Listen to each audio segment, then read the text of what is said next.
Isang napakagandang balita ang bumungad sa atin ngayong araw. Ang multi-talented singer, actress at TV host na si Ann Caril Padilla, tatlong hari Yuzon na mas kilala sa tawag na Caril, ay nagdadalang tao na. Si Caril, nakilala hindi lamang sa kanyang husay sa pag-arte at pag-awit, kundi pati na rin sa kanyang charm at magandang personalidad. Ay masaya ngayong ibinahagi ang balitang ito sa kanyang mga tagahanga.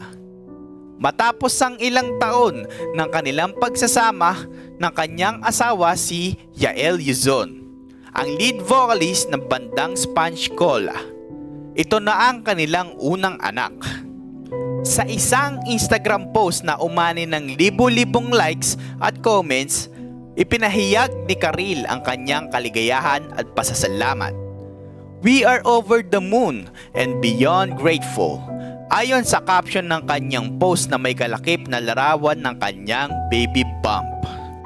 Ang mga kaibigan, kapwa-artista at mga fans ay nagpaabot ng kanilang pagbati at suporta.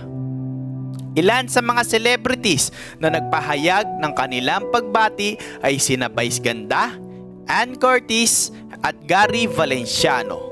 Tunay ngang pinagpala ang mag-asawa na sina Caril at Yael. Si Caril, na kasalukuyang host sa noontime show na It's Showtime, ay nagsabi rin na patuloy pa rin siya sa kanyang pagtatrabaho hanggat kaya niya. Ngunit siya ay magpapahinga na rin upang maghanda sa pagdating ng kanilang munting anghel. Ang balitang ito ay nagdudulot ng kasiyahan hindi lamang sa kanilang pamilya, kundi pati na rin sa mga tagahanga na matagal nang nag-aabang sa pagdating ng bagong miyembro ng kanilang pamilya. Muli, isang maligayang pagbati kay Caril at Yael Yuzon sa kanilang paparating na bundle of joy. Naway patuloy na magningning ang inyong pagmamahalan at pag-aalaga sa isa't isa.